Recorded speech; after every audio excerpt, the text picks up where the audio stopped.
Gentlemen, how are we? We've Oh, united. Like the X-Men? No, no, Two no. on Who's one who's united. If we had a soccer team, who's a superhero team that unites and not the Avengers because that's overdone.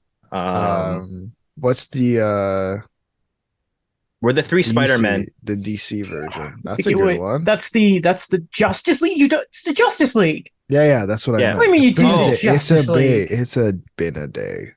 Come It's been on, the Justice League cartoon that and Justice League that was Unlimited when great. we were kids, they were Justice League. great. That's what The I theme meant. song That's what for I said. those. That's what I said. It was a simple yet it Be was a careful, good Adam. We opening might back get in a the day. copyright infringement I if you keep going. always loved about that. Like I really liked the relationship that Batman and Wonder Woman had in there. Like they Hmm. were always kind of flirty. It really worked. It was written really well. Better than the movies. Yeah, that's not hard nowadays. I That's was not gonna hard. say. I say it's a low bar. Hey. So, gentlemen, we are only about a week away from the NHL draft, which Hmm. means we're just over a week and a bit away from NHL free agency. There's a lot of swirls in the rumor mill right now. A lot of different things. Can I ask a It's question? Not just chocolate and vanilla. what? No, No, no. I want to know who's let's- going to go first overall. It's a good question, isn't it? It's a I good think after question. Victor, we don't know. Oh, After- I'm Wembanyama. kidding. No, this is hockey, guys. Yeah, no. Bedard's. Is that really your question? Who's going No, first? I'm just joking. I'm just I joking. would actually bet like my heart or like a kidney on the fact of Bedard going first. Like, let's just not even. It's such a sad. It's still very depressing that he's going to the Blackhawks, but we move on. We move on. So on 32 Thoughts, they were going around how Merrick had heard from some, not as a report, but throwing around the theory that maybe the Ducks would take Mitchkov. Don't do that. Why No, not? not at two. Why I think not? listen. I'm What happened? if he's a no. Hold on. Let me. It goes against Let the me get this plan, straight. Alex. I am still team that if he's available at 5, the Habs should take him. But I think at 2, I would personally take Fantilli over Mitchkov. At Okay, 3, can I though, ask you? I Can would I ask take you a him. question? Sure. Okay, what happened to Mitchkov? Remember, like last year before the brouhaha? That's what I'm gonna call the war Yep. on the podcast from now on. The brouhaha. Okay. Just to change it up, but he was supposed to be. It was like Bedard, Mitchkov, like they were very, very close. So What has happened? I have a good answer to that. Okay. Because Oh. I am actually starting to read through Elite Prospects All right. NHL entry draft preview for next draft, obviously. Sorry, the one that's next week, the one we're talking about. We Not will the be one going on Thursday. Not No, 2024, no. guys. 2023. the NHL draft for next week. They do their preview every year. It's an amazing piece of work. Like 3 of us read through most of the first round last year. We're going to do that again. And I was actually reading through a lot of it. There were times this season where it did look like Fantilli. Now, I don't think anyone really believes this, but those guys going on about there were points this season when Fantilli really started to look like he could maybe challenge for number 1. I'm sure that sort of changed about maybe around the time of the World Juniors, probably. Yeah. But there was actually that thing of him starting to get to that level. Listen, I don't think it's a disaster if they did. And again, this is not a report. Merrick simply said that this was somebody trying to throw this theory into it. I still think Mitchkov is, I would still, again, at 3, I would take him for sure, but I don't think you would be wrong in taking Fantilli too either. I think those are, if you really want to make a thing of it, I think you could flip a coin and either is the right decision. I know. I just look at him at 2. I look at what he's doing in the KHL. Yeah, man. It's hard for And the Ducks are every- going to be bad for 3 more years. right, Yeah. and it's like Maybe longer. John Gibson's going to be gone, and they're still going to be bad, and it's Yeah. like I think I look at it in the same light as Montreal, where it's they have the prospects, they have enough prospects that by the time Mitchkov comes, they could start getting somewhat competitive, hopefully. If not, they're already competitive. And so to add that in there, I think is a beautiful thing. With Fantilli, you still don't know if he's coming next year or not. I believe he's undecided. So either way, you're out a year of either guy, bare minimum. For anyone who doesn't know, Alex is referring to, I think he's committed to, or his rights Michigan. belong to Boston Michigan. College? Michigan. Yeah. Okay, yeah. Why do I think Boston? I got too much Lane Hudson on the mind. That's probably why. Me too. By the way, Daniel, I told you. I have listened to nearly all of the episode you guys did without me. And I believe, what was it you were talking about the Dubois trade, was it? Yeah. Mhm. Daniel mentioned that the Habs could trade Lane Hudson, and I nearly had a heart attack. Like, could you not have at least thrown in Mayu, please? Forget, I don't think that's going to happen anymore, by the way. I don't think Dubois is coming to Montreal, and I'm kind of You want to just start there? You want to start with the obvious? I didn't even have it on my notes, to be honest. No, I meant, talk about his replacement. Oh. I don't think he's the replacement. I think the replacement is Kirby Dach. But I mean, Sean Monahan, if we want to talk about it. Yeah. Yeah. So the Habs re-signed Sean Monahan at a deal that's just shy of $2 million. Oh, sorry, no, just shy of $2 million, right? Yeah, I should know that. There is like a $15,000 performance bonus in there. But apparently there's something to do with that bonus may affecting trade stuff in the future. So that's why it's just sort of belonged to there. Listen, Sean Monahan was hurt the majority of last season. He did say in his media today that he is the closest he's been to 100% for like 5 years. Wow. My perspective as a Habs fan is I see zero risk in this move. It's a cheap deal. If he stays healthy and he performs like he did last year, sweet, that's an asset to flip at the deadline. I really don't have a problem, and I struggle to see people really having a problem with this. Sure. I like the story too. Sorry, I'm rooting for him. No, go ahead. Solid middle six guy. He's finally healthy, still pretty young, and I think from what I've seen too with Montreal, it's just you putting in guys there that you have that low risk, high reward type of thing, and you're still filling up the roster somehow, finding guys, not just throwing in the kids there. So it's solid for them. We'll see what happens to the deadline. Yeah, go on, Alex. No, I was just gonna say, not that I think he's Dubois' replacement. To me, it's just I don't see any more need to bring Dubois in. I was so on board with this until it came out that Dubois wanted $9 million. Like, I'm just so against that. Here's the thing: is like, what's the justification for $9 million? He just tries to look at the comparables of centers and. Who? Yeah, age. I don't know. Who are the comparables? Larkin, Barzal. Yeah, those two. Being a center at that stage of his career, he'll basically be a UFA. You're not buying any RFA years from him. So I guess that's his thing. Would you take Pierre-Luc Dubois over either of those centers? Over Barzal or Larkin? Mm-hmm. Barzal, I'm undecided. Larkin, no. Sorry, you would take Larkin or you would take Dubois? Personally, I know they're very different players, but I put Dubois and Barzal in the same right now. I'm starting to go a little down on Barzal, to be honest. But Larkin, I still have ahead of them both. That may be a very hot take I just said, but I'm going a little lukewarm on Barzal lately. Sure. Yeah. But I mean, they're still they're in that weird position where they're not super duper elite centers, but they're really damn good players. But because they are centers and people are so desperate to pay them, they get the money. You know what I mean? And again, let's stop me if you've heard this before. That $9 million won't look as bad in a couple of years when the cap goes up. No, yeah. But fine. Right now it kind of reminds me of, I don't think I was here when you guys talked about the Damon Severson deal. Or kind of like when Vancouver got JT Miller, it's like, are the Habs at a stage where they need to make this deal? And if the Kings are real competition here and you're giving up more assets, I don't want to get into it. But the Habs are still building. They don't have. It's kind of like you look at the Devils, right, and how they made the Meyer trade. They still have all these great young players. They're not even making the team yet. Like Luke Hughes was just starting to make the roster, and Nemec wasn't even on the team. The Habs, if they trade a key young player in a deal like this, that's a guy who hasn't even started to make the team yet, in a team that is still, in a way, collecting the materials to build the house instead of getting rid of a wall to bring in another wall, in a way. It's, again, Yeah.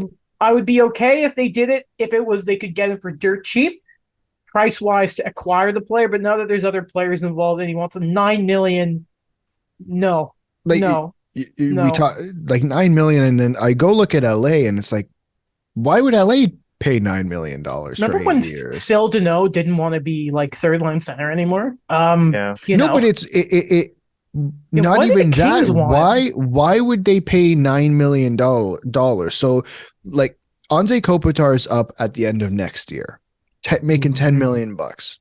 35 years old, he's getting up there, right? Ages may or may not catch up soon.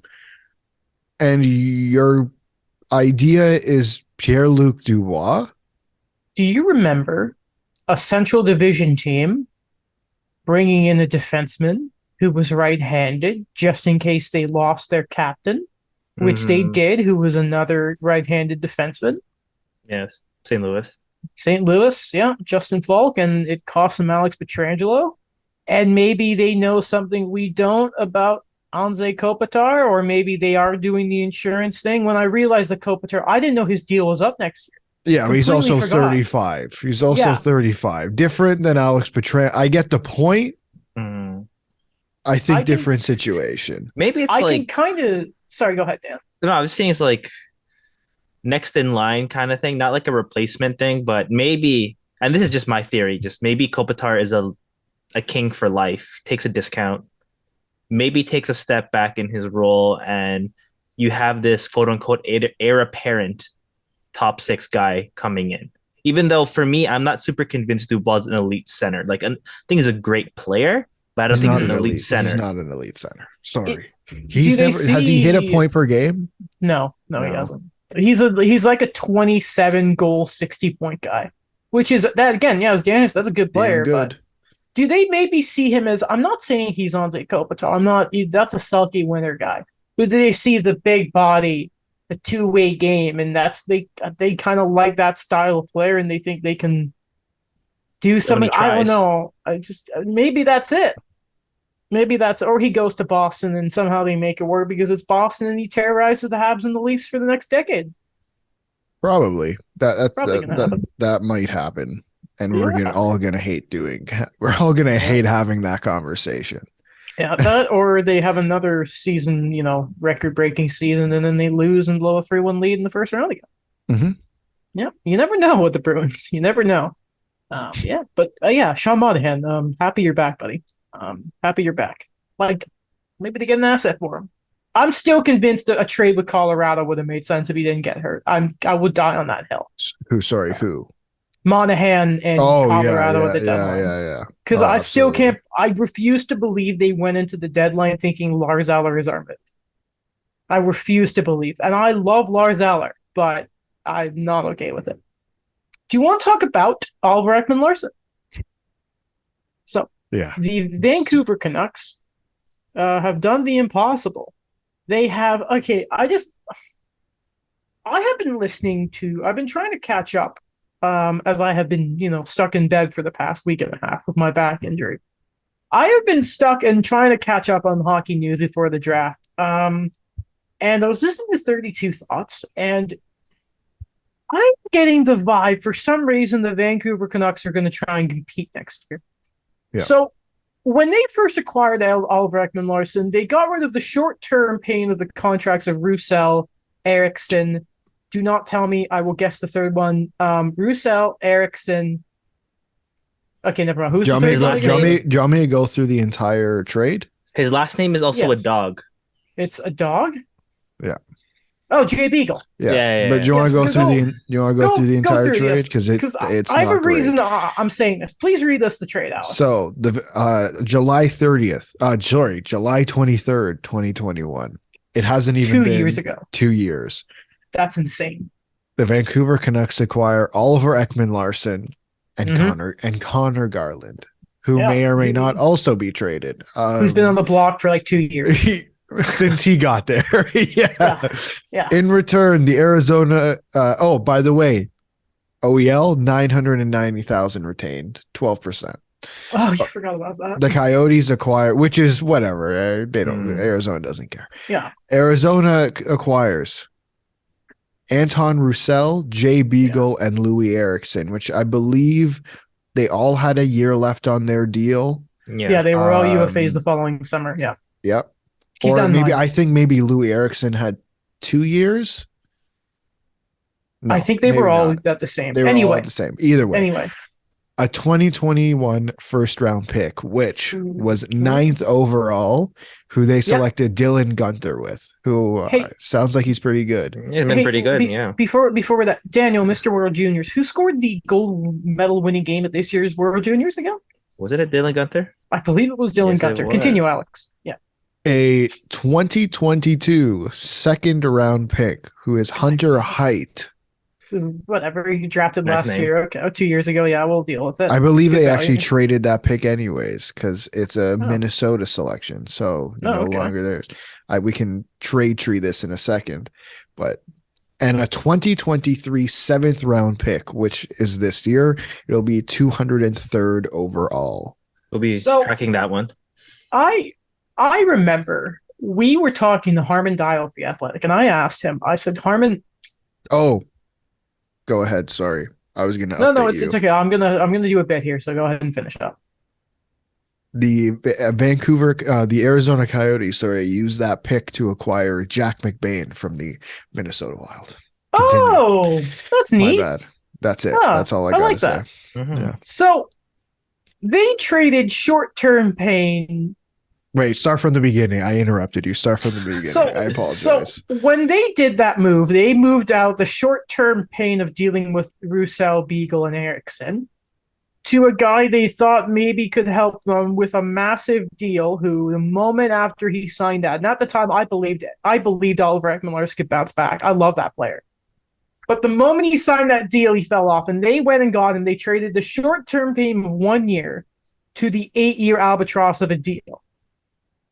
I love the fact that they gave up that much and he would only go there or Boston, remember? Yeah. So they had oh my God. So they do that, right?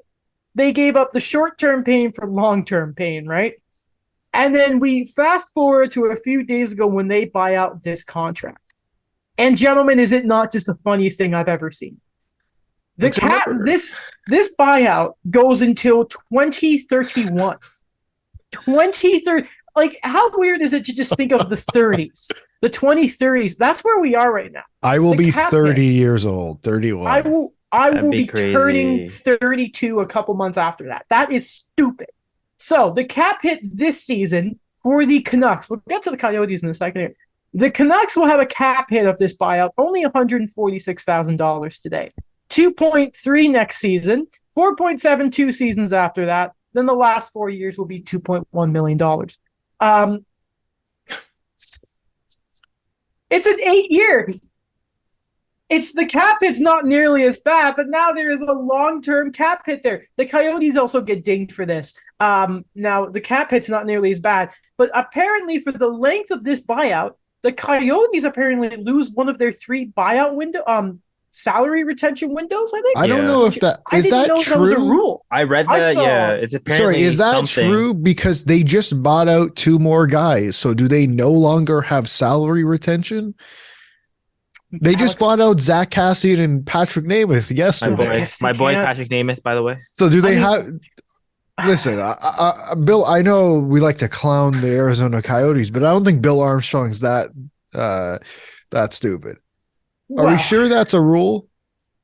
Whatever. Besides, let's put in perspective how long this is one more time. I can't even see the end of it on Cap Friendly. Yeah, 2031. 2031. It is June 21st, 2023 right now. Hold on. I saw this tweet from Thomas Drance I need to mention because I thought it was really, really funny. And it just kind of puts into perspective how nuts these guys are.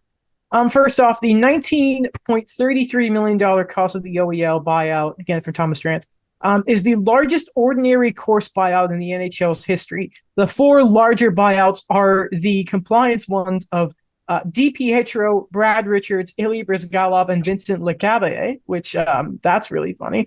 Another one from Thomas Drance. Ever since Roberto Luongo retired, the Canucks have had a big piece of dead cap space on their books, and now assured through the balance of this decade, from 2019 to 2031.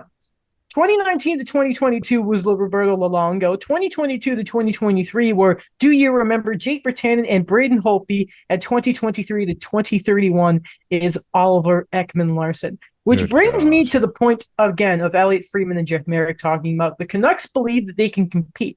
So for the second straight year, they fire their coach, go on a hot run that maybe is giving the team the wrong impression, even though they didn't believe what they had with Bruce Boudreau, but now under Tocchet, they ruined their lottery odds, and now they may go with... Because Brock Besser is still a Canuck.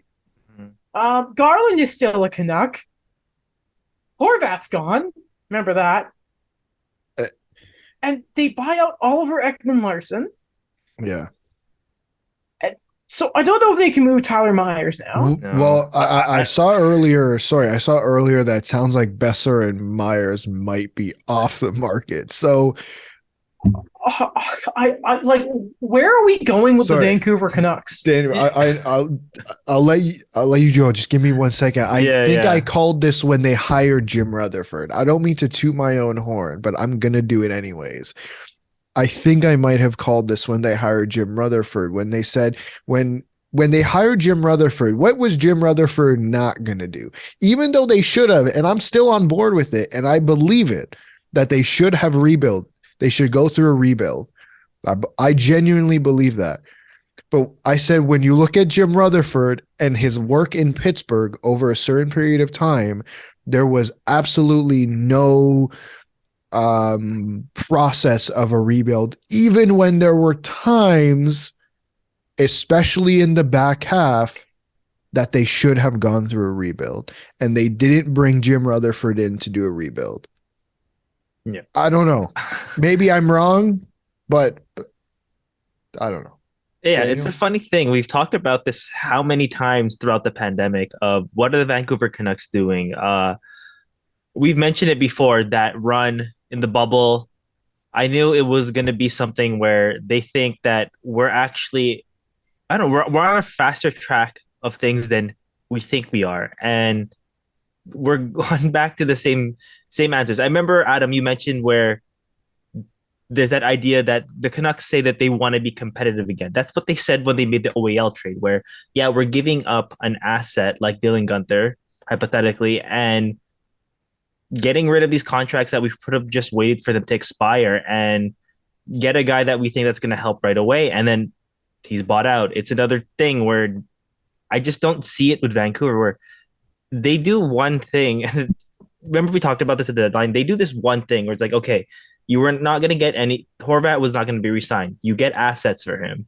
You stay the course. They didn't do it. They get Philip Roenick. I forgot they did that. For the 17th overall pick. Plus, I think there was also a second round pick involved in that one as well. What a dumb team. And again, I've said this so many times the last 3 years. I don't know what they're doing. I really don't know what they're doing. They gave up the 17th and 43rd overall picks in this year's draft for Philip Roenick and 105th overall. They bought high on him, didn't they? Well, clearly the price. He had a career year. He had a career year. Yeah. Yeah, that's not good. Even though he played 4 games with the Canucks. But he got hurt, right? Yeah. That's how many points did he have in those 4 games? 1. Hey, there you go. Was it a goal or assist? An assist. Okay. There we go. Okay. So let's talk about I can talk. Blake Wheeler. I almost said captain of the Winnipeg Jets. No, he's not. So Darren Dreger tweeted out earlier today. No, give the credit. We're going to get to him. Don't worry.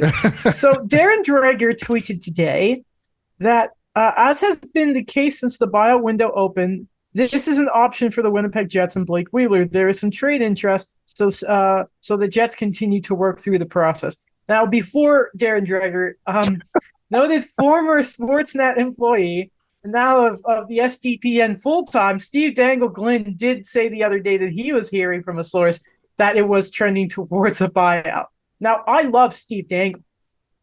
But I am going to also believe Darren Dreger. But yeah, so I mean, if the buyout does happen, I think we give Steve full credit being the first one on it. But yeah, isn't that nice to see? Blake Wheeler. You know what? I'm gonna get up the buyout calculator and see how Okay. much it is. Okay. I said this, I think Daniel and I were talking about this last episode. I'll reiterate. I cannot genuinely, if Rick Bowness is back, I genuinely cannot see a reason that Blake Wheeler is on this team next year. He stripped him of the captaincy the year before, and we started the season with, it felt like it was a decision by Rick Bowness and that it was accepted. Then you start off really hot and they looked like a good team, and I'm going to give them their credit. Absolutely. I think they have really good pieces. They're going to get a boatload for a lot of those guys. But when they bowed out of the playoffs in not great fashion, and the guys who were supposed to show up didn't show up, Rick Bowness said what? Rick Bowness criticized his players, and Blake Wheeler came out and said, we didn't like that. Do you think, how wild that is to me? I criticize, listen, we've criticized the players in Toronto, and there's a reason I'm bringing this up. It's not because everything's about the Leafs. We've criticized the Leaf players on multiple occasions for doing similar things. These guys are 25, 26. Mm-hmm. How old is Blake Wheeler? Like 37? 36. Is right now 36. In August, he will be 37. Oh, I was right. How can you say that? So, how can you do that again? You were stripped of the captaincy, and then you have the audacity to pull that again. Come on. Blake Wheeler apparently right now has a 5-team trade list, so he can only be traded to 5 teams unless they work something out. He's in the last year of an $8.25 million deal. The buyout, it's actually quite good. I've seen worse. This year and next year, we would be a cap hit of $2.7 million. It's not awful. Not bad. Yeah. I have a feeling you'd probably have to retain at least half of that deal to make it work with another team. And I don't know what the value even is to get. Well, like how much is someone going to pay for him is the big question. But I mean, I've seen worse buyouts if they are going to do it. Yeah. Per cap friendly, obviously. For me, I think that's pretty reasonable. I don't know. Maybe I was just thinking of other teams last episode where I said just let him ride out until into the sunset of what is going to be anything of the Winnipeg Jets this year. I don't know what they're going to look like. And you convinced me, Adam. I think. Thank you. Buy him out. Just buy him out right now. I think when that happens, if that happens, I think that gets the ball rolling on all of these rumors we hear, because I think we're just getting a lot now from a lot of analysts about just these statements that I think we already know. I think they did just come out with one about Connor Hellebuck, and I think, who was it, Frank Saravelli, who just said that, you're going to get a great goalie for years to come. Pierre-Luc Dubois, you be bold for him. Yeah, we understand that, but we want to see the movement for that to actually come to fruition. So I think the Blake Wheeler one would be, maybe from our minds, because we're not in Winnipeg, that's like the smaller move before those other moves happen. I think in terms of what he kind of meant to the city, maybe there's still that semblance of something there if he gets bought out. But I think for us, it's just more of, that's the small move you start with. Carolina. He'll be a Carolina Hurricane. Watch. Go on. Maybe. I maybe I'm overblowing it here, but I look at what the issue is in Winnipeg, and I look at when the Minnesota Wild and Bill Guerin bought out Zach Parise and Ryan Suter. Mm-hmm.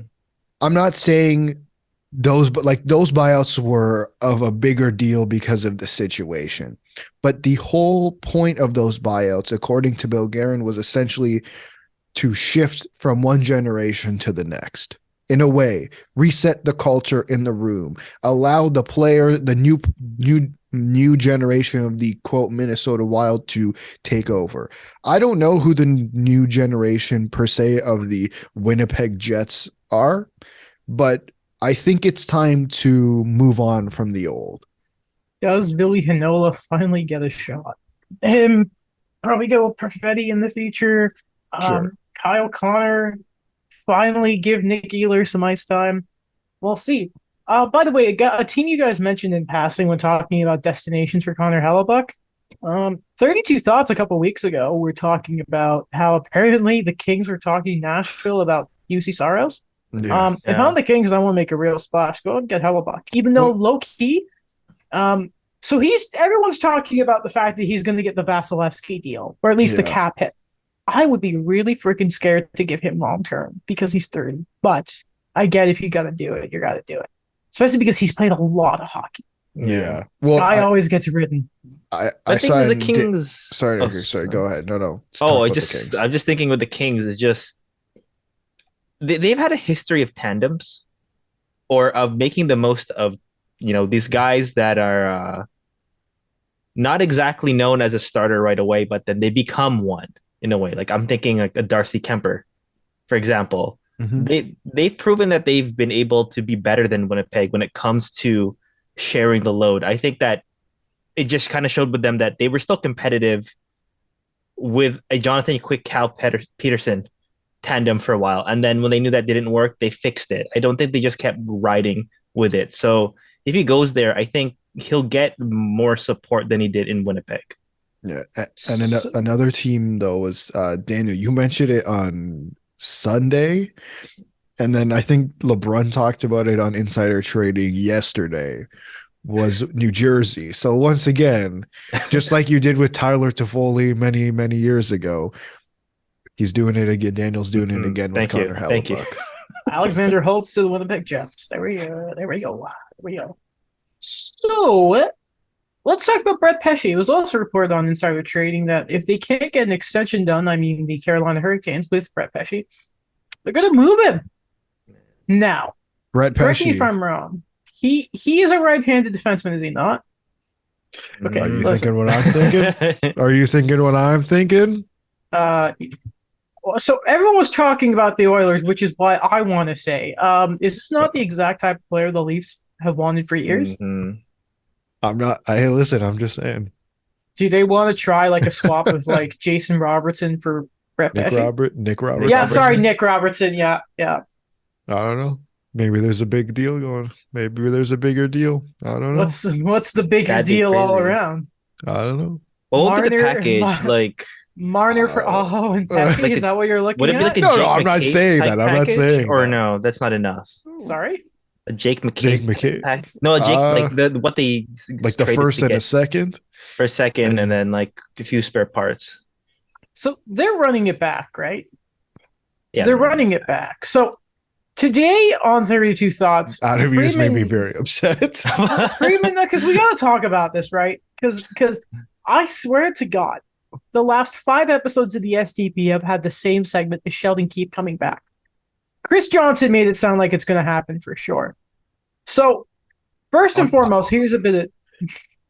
I'm going to be so upset if they fire him in November. I'm going to be pissed. No, it's going to happen in October. It's Bush League. It's Bush League. Always start crap. Everyone's like, no, this is just a Leafs problem. While I'm watching like the Raptors not pick a direction, I'm watching Toronto FC being run to the ground, and the Toronto Argonauts are the only good thing for MLSE going for MLSE right now. No, if I'm not disrespecting the Toronto Argonauts, I'm just saying one of 4 teams. Come on, Bush League. The Leafs, according to Elliot Friedman, does believe that Nylander, they're going to try and take a run at signing him this summer. Wow. And also, what breaking news. And Tree Living is trying to re-up Luke Shen. You know it's way too quiet. You know it's way too quiet leading up to the draft when we have to talk about this. You guys know I hate mentioning Leafs news that is not anything. But that couldn't be more than nothing. Hey, so, they're going to try to extend one of their core I'm four. interested. It's kind of like the interested thing every trade that they're interested in this player. I'm interested in having a relationship with Rose Leslie, but I know that's not going to happen. So I think we found the title of the episode. what? Running it back. Running it back. I mean, it would work. You mean Luke Shen running it back with Luke Shen? That's what you're talking about, interested. Right? Yeah. Last episode's doing well, by the way. Like, Montreal Michkov. Yeah. But so that's what's going on with the Leafs. Also, True Living's trying to re-up Luke Shen. No, I think it's a bigger news. For Frieden. I'm so like Kevin Weeks says frustrated. I'm just frustrated. Kevin Weeks says that looks like Barbashev's testing free agency. Oh, thanks. No. Anything else we want to say? Yeah, no, I'm sure 31 teams will be interested. Yeah. Are the Leafs gonna buy out TJ Brody and replace him? Oh dear God! And replace. Let me finish. Dear God! Are they going to buy out TJ Brody and replace him with Noah Hannafin? Like the stars finally align and it happens. I know it finally happens. The only thing they're missing is Mike Babcock. I know, right? Apparently, pushed. He pushed for Noah Hannafin. So, Adam, you know how we always talk, or I mean, Daniel, you too. We always talk about like, if you need a click, just make something up about the Leafs. Yeah. That was what that was. Who started the Brody buyout stuff? I've seen take a guess. Stuff. I want you to take a guess. Steve Simmons? No. Editor in Leaf? No. The Buds All Day podcast? Frank Saravelli. Whoa. Why? He's a smart guy. Why would he? Sometimes. But TJ Brody's like their most consistent defenseman. I don't know. I'm just telling you. Asked. What? The question was, what do you have to do to get clicks on a slow news day? I mean, I thought Daily Faceoff was doing all right. They're partnering up with Cap Friendly and all that. Like, what's going on? Listen, I'm impatience to the next level. Apparently. There must be nothing going on that it's TJ Brody because of his bad series in Florida that they're going to buy out. Do we want to talk about like Erik Karlsson? Yeah, let's talk about Erik Karlsson and why he should be a Leaf. He's going to be traded. I'm just joking. Yeah. Breaking news: he wants to be him, and they're working on a trade again. Alex the Brinkat for Erik Karlsson? No, but I think he wants to stay. Yeah. I think he wants to stay. Isn't that what he said? Mr. No. He doesn't want to be in a rebuild. He was focused on winning. He wants to go to a contender. Okay. Listen, I will remind you that he's a player-voted MVP finalist, and you should have some. I can't swear. I absolutely do. I absolutely do. I just think this whole thing is ridiculous. But yes, he should be traded. So, is the contender the Florida Panthers? If we're calling them contenders for next year, because I don't know. I mean, they need a right-hand shot. Yeah.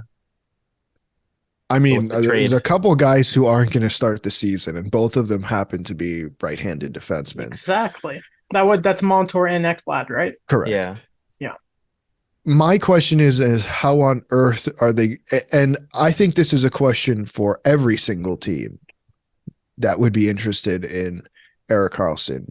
Yeah. How on earth do you field the rest of that roster at $11.5 million? Unless they're retaining 50%, but that's not happening. Hear me out. Okay. Hear me out. Okay. So Burns and Karlsson didn't work in Carolina in San Jose, but what if they make it work in New Jersey? In Carolina, Pesci's gone. There's the right hand. Erik Karlsson, come on down.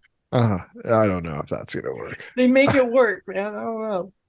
I'm trying to look. I mean, Edmonton. I mean, man, they cannot afford another bad contract. Darnell Nurse is really because they got to go do Bouchard. I'm like, Colorado? No, they got it. No, they can't. No. But then again, if Karlsson had like 1 year, they could because of Landeskog. But like Dallas doesn't make sense. The Rangers don't make sense.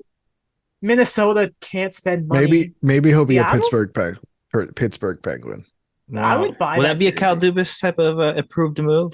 No, I think that doesn't seem like him at all. That age of player and all that. I have a tough time seeing where he can fit. It's gonna be a complicated deal to make it work. Yeah, and I think there's gonna have to be a little more retention than they're okay with. This is Right now I'm going to plant my flag in him being a Carolina Hurricane. I don't know how it's going to work, but that would be a fun thing. Yeah, There we go. that'd be Need fun. more offense. Yeah. Eric Carlson. Maybe they'll bring him to Carolina, and then they'll make him a winger. I was going to say, why don't we just try making him a forward? Well, I mean, I'm The serious. Brent Why Burns not? effect. The Brent Burns effect. I mean, you talk about a winger, especially, Phil Kessel's didn't care about defense winger. Yeah. Carlson's, just as, offensively Sergei talented, Fedorov played defense as well. There you go. Again, listen, Brent Burns, formerly a forward, I we know, can I do know. the alternate. No, Yeah, that's- Dustin that's Byfuglien, a- yeah. Dustin Dustin Byfuglien. Byfuglien, yeah. I like Carolina. I feel like I'm a little more inclined to Florida, but I think I think Carolina needs to listen. I get it. I know what we're talking about with him I'm turning having into a fun. forward. Yeah. I do think they actually need to go get a scorer. But when it comes to Carlson, we can talk about the cap hit, but at the end of the day, none of this matters we don't know his injury. We have his injury history. Like, that's going to be a concern. It's going to be a huge concern. Like, I know he had over 100 points this year, but what are the odds he repeats that? I don't feel like I should answer that question because Daniel, I'm okay, very Daniel, I'd be like, biased. absolutely, yeah. Daniel, what are the if you had to place the odds, what that he actually repeats a similar season to this? What would it be? He's going to win the Norris this year, hands down. He better. I think a 36% chance. At Why 11.5 36? million, at $11.5 million. Yes, That's tough. I don't know. Yeah, That's tough. You don't guys want to quickly look at some of the pending free agents? Sure. Yeah. This is from Frank Saravelli's list. I don't think this has been updated because number one is Damon Severson. He's got this is such a garbage free agency. Tyler Bertuzzi, Dmitry Orlov, who's maybe the best defenseman, JT Compher, Michael Bunting, Ryan Graves, Alex Killorn, Pat Kane, but he's probably not going to play for a while. We didn't talk about that, did we? Surgery, he'll be gone. Who cares? Mhm. Ryan O'Reilly, who I refuse to believe is not going to be a Blue again. No, Gavrikov got re-signed. Tristan Jarry, Jordan Stahl, Carolina keeps saying it's going to get done. Tarasenko, who's kind of old now. Pacioretty, I mean, how? It really looks like right now Ivan Barbashev apparently Evgeny Dodonov's a UFA, guys. Want to go get him? It's Ducks legend. just a very sad-looking free agency. Any of those guys excite you? Tyler Max Domi? Bertuzzi. I think he's the Domi type or- of grit the Leafs need in the playoffs. Domi or Bertuzzi, I think, would be good Leafs. Downtown man. Connor Brown. I'm really big on bringing him back for the bottom six.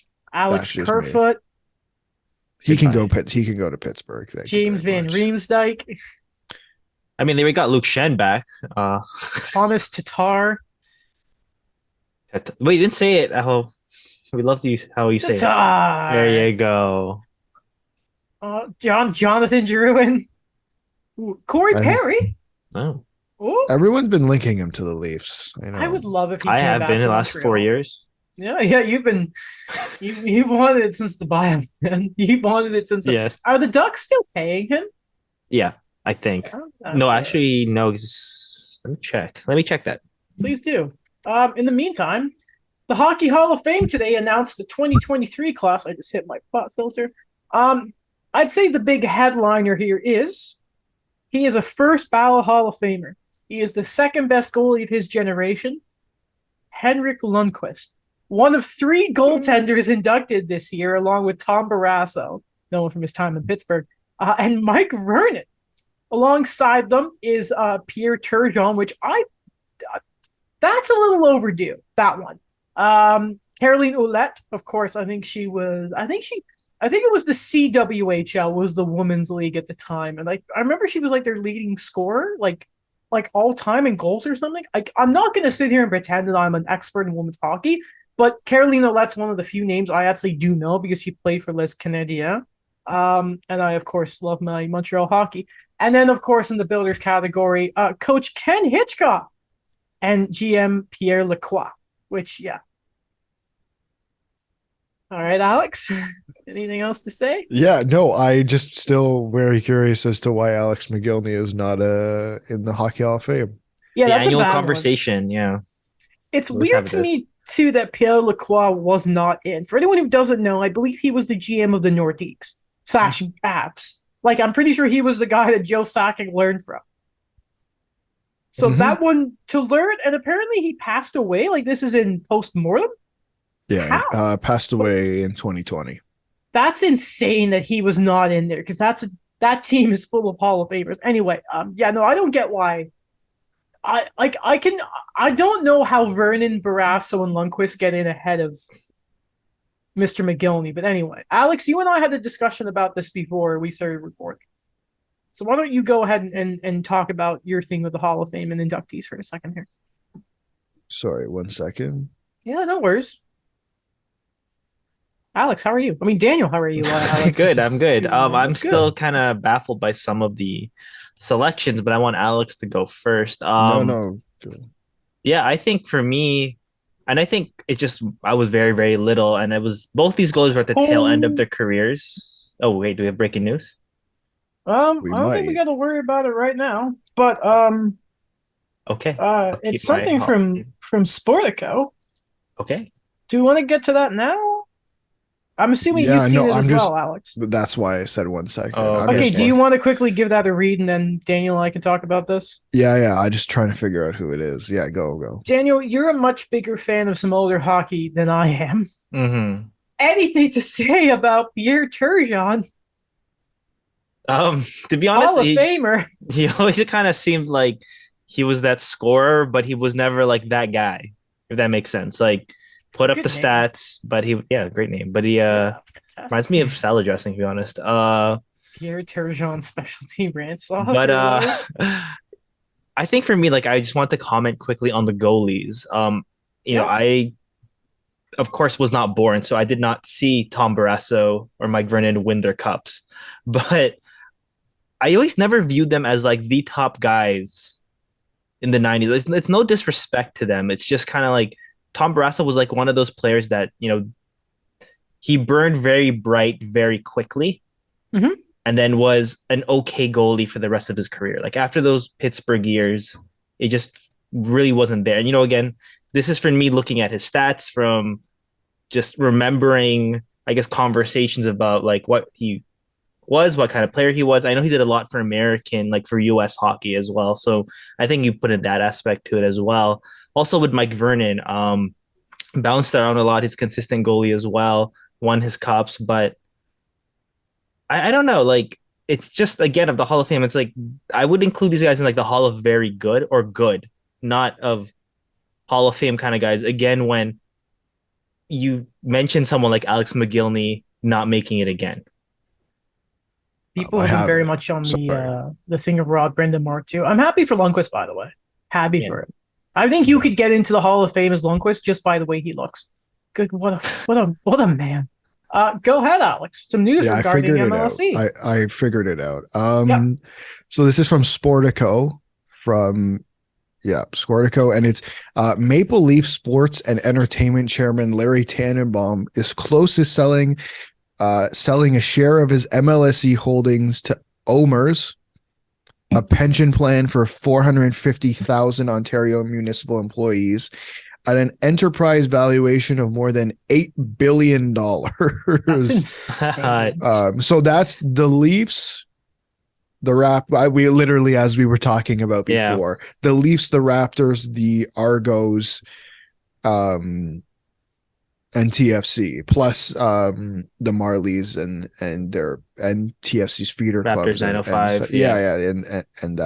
And it would be a record valuation for the sale of sports teams. It's unclear how much of his stake he's selling. And then the other thing to it, it says here, one potential issue with the transaction is, surprise, surprise, Rogers and Bell, who own the other 75%, have a right of first refusal to purchase any shares in in the company, and the deal would still need approval from the NBA and NHL. Oh God, yeah, they're both involved, eh? Yeah. Oh yeah, Oh God, yeah. That's Oh, wild, we'll that's eh? see. huge. I thought it was A gonna be lot like, of money. rumors are this player is going to the Leafs or something. I think that was No, I the wouldn't breaking stop. news I I wouldn't thought of. stop the show for breaking news like Oh that. yeah, no, it was Rumor. $8 I haven't. No, What do you do with $8 billion? I don't Like, know. what do you do with that? You know what you do? You Buy do the buy Thanos some, thing. buy some of Twitter. You do the thing in Infinity Oh. War and the end of Infinity War and the beginning of Endgame, where Thanos just looks into the Into was the it Like the his sun? farm? Yeah, and he's just Yeah. like, It's all like, right, And then okay. Thor comes in. good and job kills him. done. Yeah. Yeah. Spoiler alert. And then Yeah. they go back to the future to make sure that Marty's parents get together. Okay. All right. Remember how Daniel doesn't have Jurassic Park in his like top 25 movies Oh all time? my gosh. Okay, well, focus here I is don't forget, Daniel. I don't forget. I'm an elephant. okay. That's all I have to say. That's it. That's the See, news. that's I everything. thought it was a We're little bit trying to more. get Larry for a quote right now. We'll see how that goes. No, we're not. Daniel's on it. Daniel's on Yeah. it. I think that's everything. You guys have anything else you want to talk about? Um, You didn't give your Hall of Fame bit. who, me? Alex? Alex, yeah, you had something going. What did I say about the Hall of Fame? The discussion we were having before we before, recorded. and then I thought you were looking for the conversation to go back to it. No, we were. It was before you got on the call, Daniel. Okay. No, I was just saying I don't understand the difference between being a first ballot and the rest, but whatever. Can you That's imagine just if it my was like opinion. baseball? You're gonna have to explain that. Okay, so in baseball, you could stay on the Hall of Fame ballot for I believe 10 years after you are the 10 years after you retire, and you have to get at least 5% per vote to stay on. I like that. Daniel, right now you're frozen and you're giving the dorkiest smile I've ever seen. Like, We can hear me, right? Yeah, we can hear you. Yeah, So I don't know. Like Zoom right now is like that's okay. the page Yeah, is you gotta not use that. opening. Use that as a headshot. Yeah. I was just about to say, like in sport when they do for Sportsnet or TSN, the radio hits and they actually like it's for like Overdrive or a Jeff Merrick show. CBL reporter. And then they go from like showing the guys on Overdrive or whatever, and then they have a picture of the guy with the title next to it. Like this is what they would show. Yeah. Okay. okay. But dropped a cup of water. God damn it! I'll be right back. But anyways, yeah, that's what the MLB does. And then I think to like get in right away, like first ballot, like you have to get at least 75% of the vote to get in. Yeah. wow. And then but they have like a new baseball committee kind of thing. Like if you are still considered a player that you get beyond that time that you're on the ballot, and maybe there's like they look back and are like, okay, no, you actually might get in kind of thing, then they also have that as well. I think that one was recent though, because that's what they used for Roger Clemens and Barry Bonds, and they still didn't make it. All right, it's still not working, but I can still hear you guys, so I will continue. I don't even know what the picture is, so we'll keep on going. I'll take a screenshot and send it to you after. Throw that on your Tinder profile if you have them. It's a good Use it for my picture. LinkedIn profile. Exactly. No, you don't wearing a suit. Use that in Bumble. It's a Bumble picture right there. Okay. Bumble picture. I wish I could cap a picture of me looking that happy. I was just really happy. I'm always My happy floor. talking to you guys. My floor's wet. Is that because you Don't have a dropped towel. water? Yeah, I like talking to you too. Yeah. Thank you. It was What does that mostly mean in empty, terms of like what is that? Is it a metaphor for something about free agency? The floor is wet. No, I literally dropped a cup of water. That's Just nice, like too. the Winnipeg Jets with their core players. No. Just like Pierre-Luc Dubois dropped his effort of play. Oh. That didn't make sense. Ooh. Okay, I think that's everything, right? I Yeah. believe so. All right, next time we record, it's going to be the draft preview. Thanks for listening. We'll see you later.